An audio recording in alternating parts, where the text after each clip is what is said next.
Mom and Dad and Bailey. I think we're gonna finish this book today. I'm feeling committed, and I don't want to do any of the other things on my to-do list. But before we get into the book, let's say thanks to today's sponsor, which is beef and my cup of coffee. So, thanks, guys. Here we go with Chapter 9, Mutuality, the Heart of Love. And our introductory quote: true giving is a thoroughly joyous thing to do. We experience happiness when we form the intention to give, in the actual act of giving, and in the recollection of the fact that we have given. Generosity is a celebration. When we give something to someone, we feel connected to them, and our commitment to the path of peace and awareness deepens. Sharon Salzberg. Here we go. Love allows us to enter paradise. Still, many of us wait outside the gates, unable to cross the threshold, unable to leave behind all the stuff we have accumulated that gets in the way of love. If we have not been guided on love's path for most of our lives, we usually do not know how to begin loving or what we should do and how we should act. Much of the despair young people feel about love comes from their belief that they are doing everything right, or that they have done everything right and love is still not happening. Their efforts to love and be loved just produce stress, strife, and perpetual discontent. In my 20s and early 30s, I was confident I knew what love was all about. Yet every time I fell in love, I found myself in pain. The two most intense partnerships of my life were both with men who were adult children of alcoholic fathers. Neither has memories of interacting positively with his father. Both were raised by divorced working mothers who never married again. They were similar in temperament to my dad, quiet, hardworking, and emotionally withholding. I can remember when I took the first man home. My sisters were shocked that he was, in their eyes, so much like Daddy, and you've always hated Daddy. At the time, I thought this was ridiculous, both the notion I hated Dad and the idea that my chosen life partner was in any way like him. No way.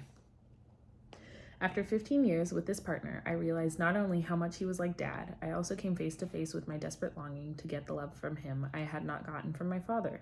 I wanted him to become both the loving dad and a loving partner, thereby offering me a space of healing. In my fantasy, if he would just love me, give me all the care I had not gotten as a child, it would mend my broken spirit, and I would be able to trust and love again.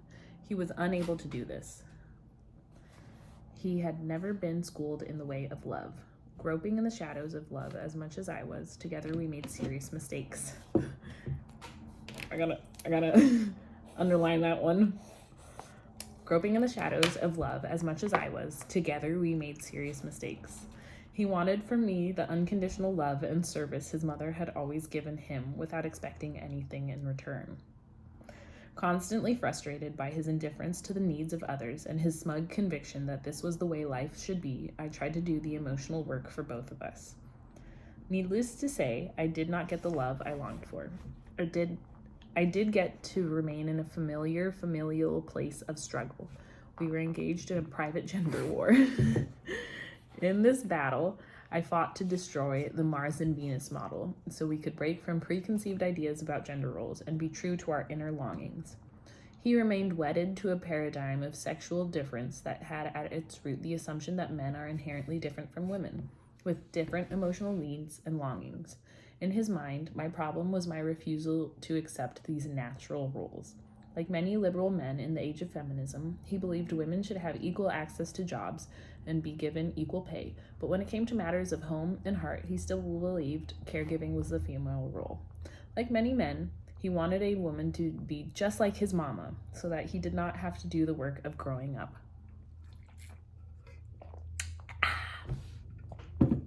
He was the type of man described by psychologist Dan Kiley in his groundbreaking work, The Peter Pan Syndrome, Men Who Have Never Grown Up.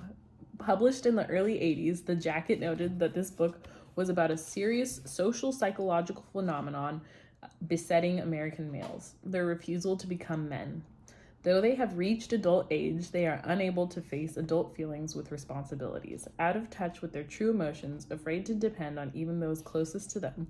Self-centered and narcissistic, they hide behind masks of normalcy while feeling empty and lonely inside. This new generation of American men had experienced the feminist cultural revolution. Many of them had been raised in homes where fathers were not present.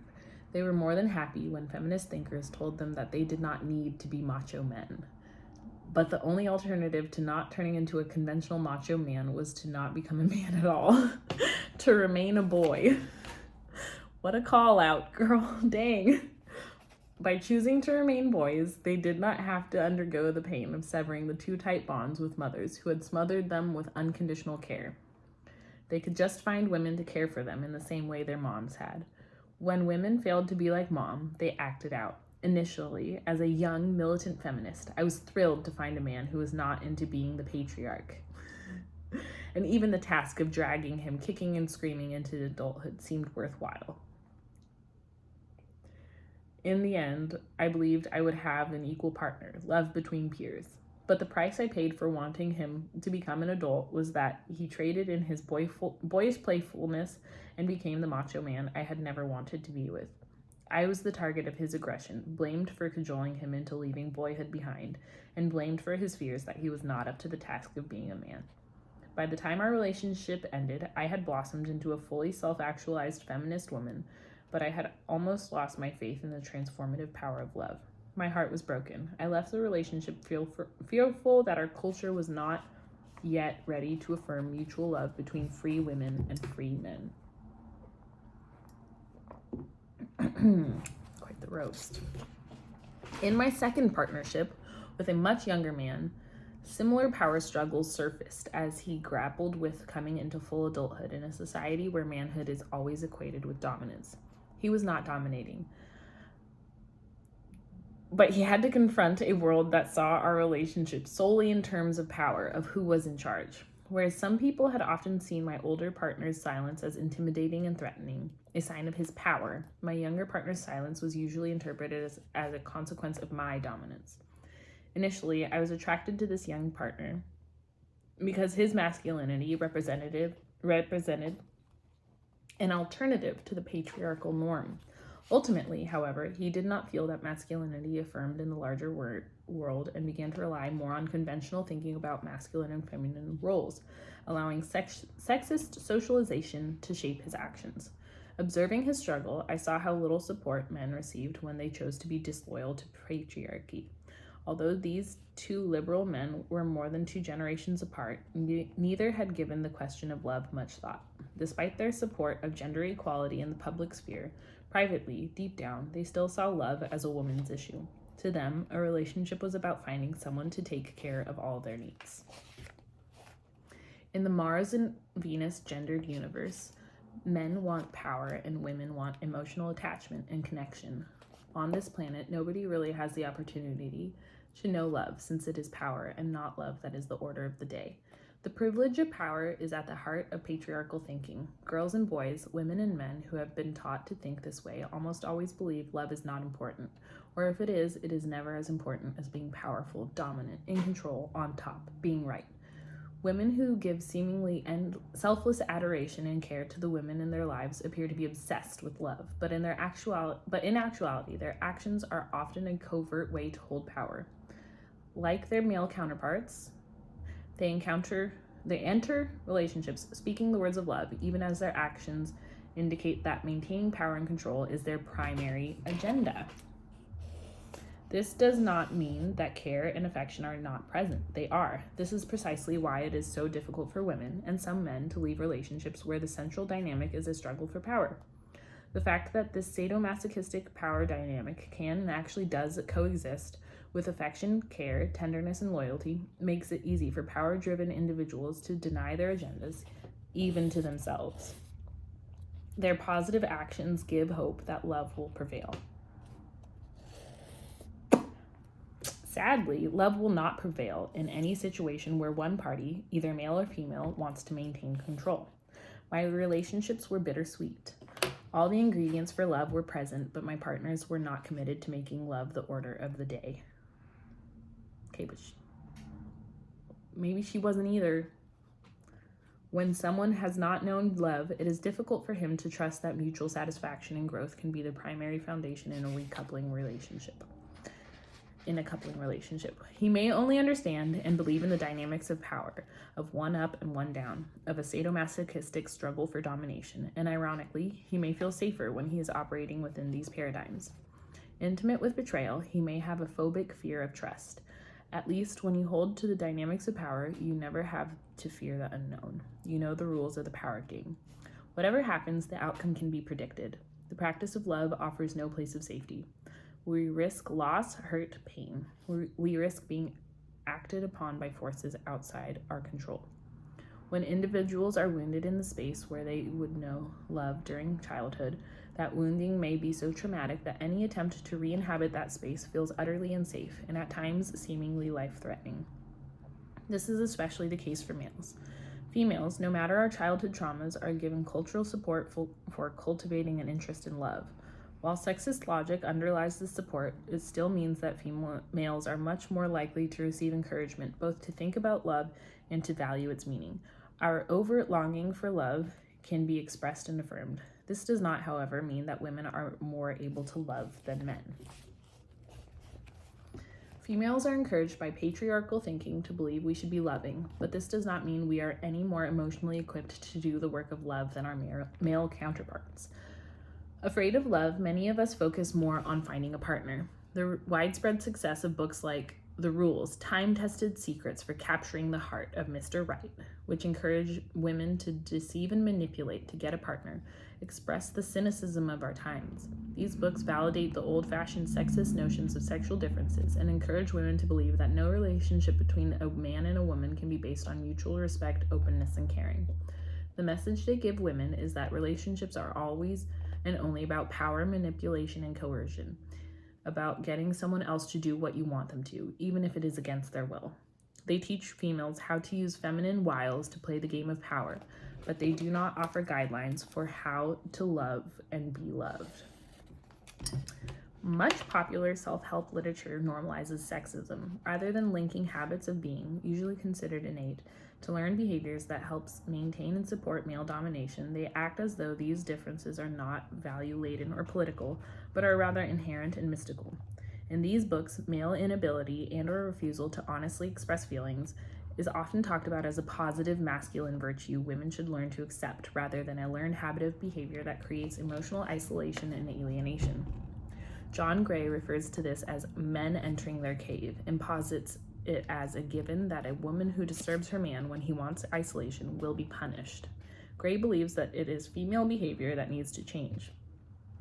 Self-help books that are anti-gender equality often present women's overinvestment in nurturance as a natural, inherent quality rather than a learned approach to caregiving. Much fancy footwork takes place to make it seem that new age mystical evocations of yin and yang, masculine and feminine androgyny, and so on, are not just the same old sexist stereotypes wrapped in more alluring and seductive packaging.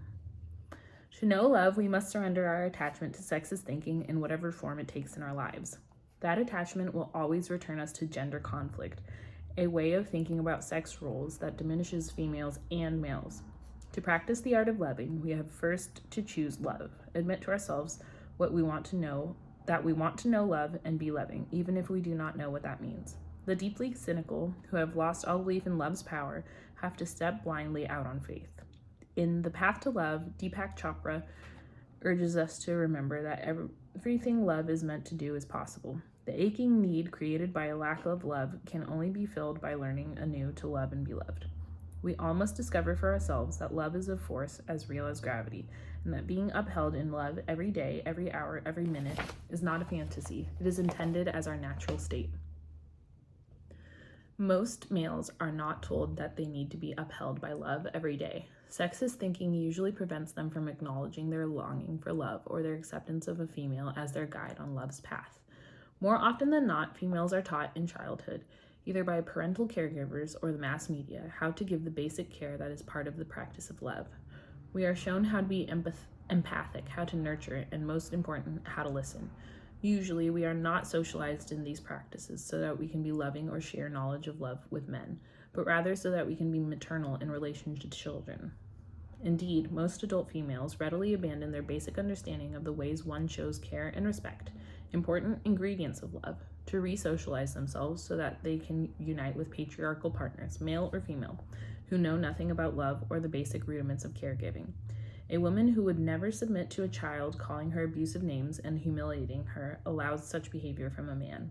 The respect women demand and uphold in the maternal-child bond is deemed not important in adult bondings if demanding respect from a man interferes with their desire to get and keep a partner. Few paternal caregivers teach their children to lie. Yet continual lying, either through overt deception or withholding, is often deemed acceptable and excusable adult male behavior. Choosing to be honest is the first step in the process of love. There is no practitioner of love who deceives. Once the choice has been made to be honest, then the next step on love's path is communication. Writing about the importance of listening in The Healing of America, Marianne Williamson calls attention to philosopher Paul Tillich's insistence that the first responsibility of love is to listen. We cannot learn to communicate deeply until we learn to listen to each other, but also to ourselves and to God. Devotional silence is a powerful tool for the healing of a heart or the healing of a nation. From there, we move up to the next rung on the ladder of healing, our capacity to so communicate our authentic truth as to heal and be healed by its power. Listening does not simply mean we hear other voices when they speak, but that we also learn to listen to the voice of our own hearts as well as inner voices. Getting in touch with the lovelessness within and letting that lovelessness speak its pain is one way to begin again on love's journey. In relationships, whether heterosexual or homosexual, the partner who is hurting often finds that their mate is unwilling to hear the pain. Women often tell me that they feel emotionally beaten down when their partners refuse to listen or talk. When women communicate from a place of pain, it is often characterized as nagging. Sometimes women hear repeatedly that their partners are sick of listening to this shit. Both cases undermine self-esteem. Those of us who were wounded in childhood often were shamed and humiliated when we expressed hurt.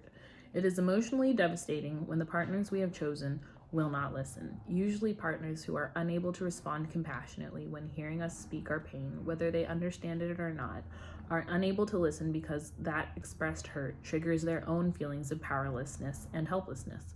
Many men never want to feel helpless or vulnerable. They will, at times, choose to silence a partner with violence rather than witness emotional vulnerability. When a couple can identify this dynamic, they can work on the issue of caring, listening to each other's pain by engaging in short conversations at appropriate times, i.e., it's useless to try and speak your pain to someone who is bone-weary, irritable, preoccupied, etc. Setting a time when both individuals come together to engage in compassionate listening enhances communication and connection.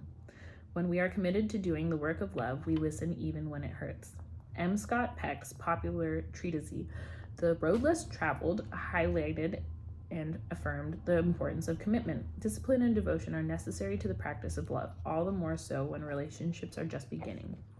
Peck writes, whether it be shallow or not, commitment is the foundation, the bedrock of any genuinely loving relationship. Deep commitment does not guarantee the success of the relationship, but does help more than any other factor to ensure it. Anyone who is truly concerned for the spiritual growth of another knows, consciously or instinctively, that he or she can significantly foster that growth only through a relationship of constancy. Living in a culture where we are encouraged to seek a quick release from any pain or discomfort has fostered a nation of individuals who are easily devastated by emotional pain, however relative. When we face pain in relationships, our first response is often to sever bonds rather than to maintain commitment.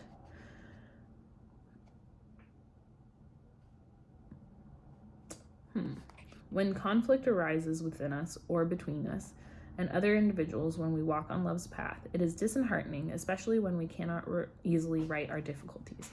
In the case of romantic relationships, many people fear getting trapped in a bond that is not working, so they flee at the onset of conflict.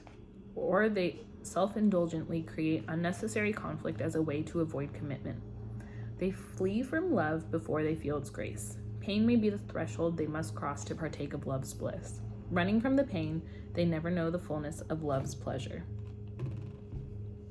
False notions of love teach us that it is the place where we feel no pain, where we will be in a state of constant bliss. We have to expose the falseness of these beliefs to see and accept the reality that suffering and pain do not end when we begin to love.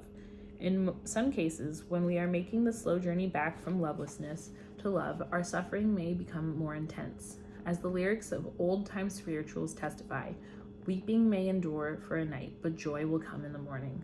Acceptance of pain is part of loving practice, and it enables us to distinguish constructive suffering from self-indulgent hurt. It enables us to distinguish constructive suffering from self-indulgent hurt. When love's promise has never been fulfilled in our lives, it is perhaps the most difficult practice of love to trust that the passage through the painful abyss leads to paradise. Guy Corneau suggests in Lessons in Love that many men are so fearful of feeling the emotional pain that has been locked away inside them for so long that they willingly choose a life of lovelessness. A good number of men simply decide not to commit themselves because they cannot face dealing with the emotional pain of love and the conflict it engenders. Women are often belittled for trying to resurrect these men and bring them back to life and to love. They are, in fact, the real Sleeping Beauties. We might be living in a world that would be even more alienated and violent if caring women did not do the work of teaching men who have lost touch with themselves how to live again. This labor of love is futile only when the men in question refuse to awaken, refuse growth. At this point, it is a gesture of self-love for women to break their commitment and move on.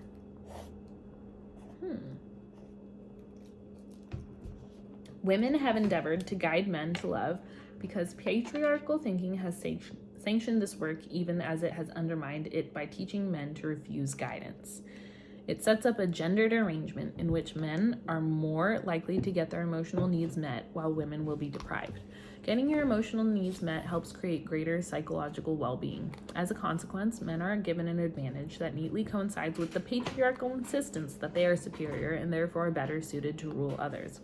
Were women's emotional needs met, were mutuality the norm, male domination might lose its allure.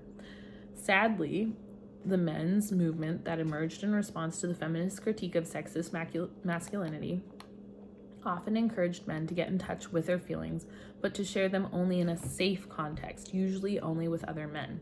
Robert Bly, a major leader of the movement, had little to say about men and love. Men in the movement did not urge one another to look to enlightened women for guidance in the way of love.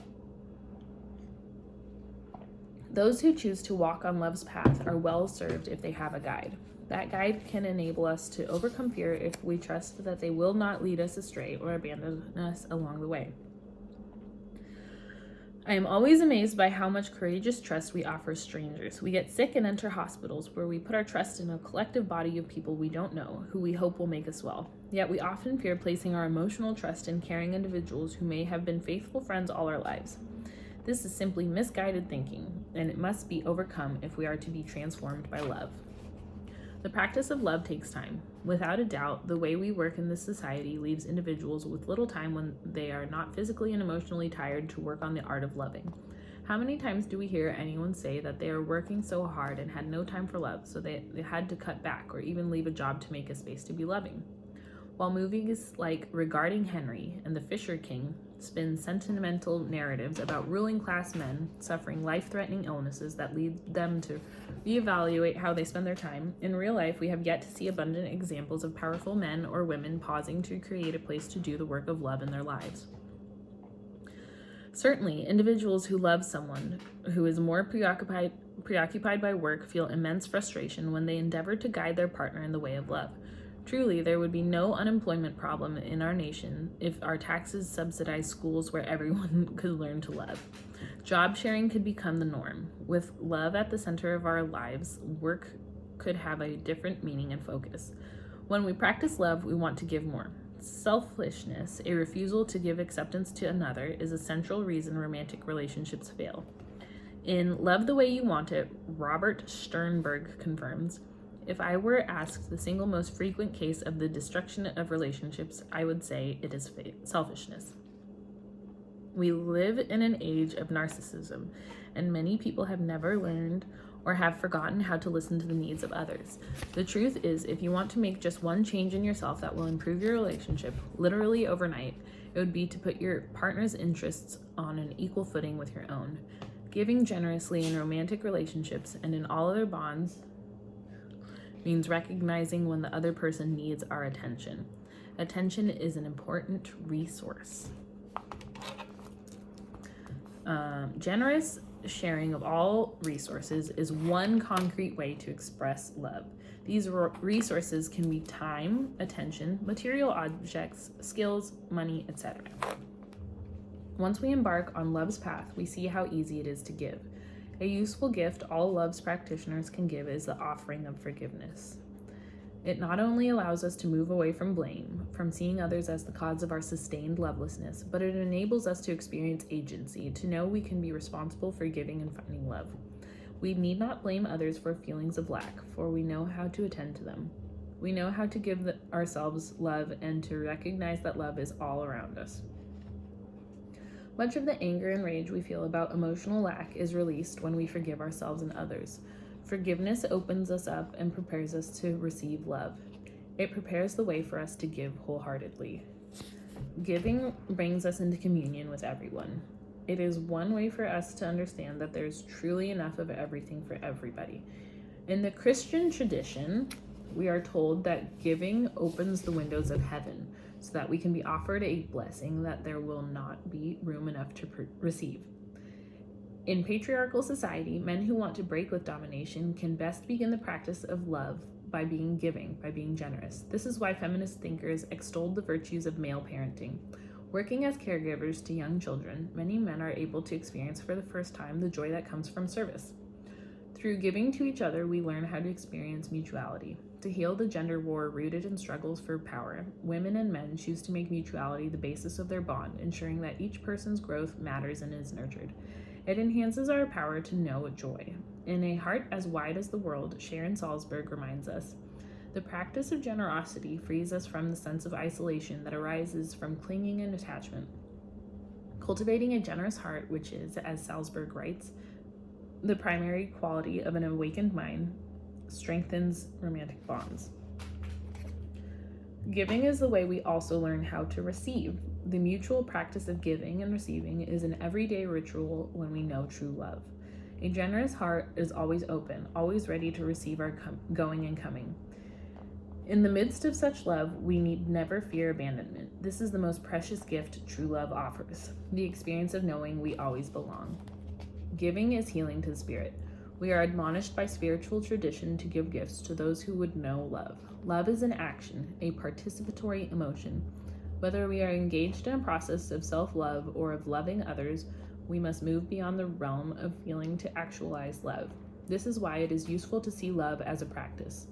When we act, we need not feel inadequate or powerless. We can trust that there are concrete steps to take on love's path. We learn to communicate, to be still and listen to the needs of our hearts, and we learn to listen to others. We learn compassion by being willing to hear the pain as well as the joy of those we love. The path to love is not arduous or hidden, but we must choose to take the first step. If we do not know the way, there is always a loving spirit with an enlightened, open mind able to show us how to take the path that leads to the heart of love, the path that lets us return to love. That's that on that. Another long one. I will see y'all in the next one. Love you guys.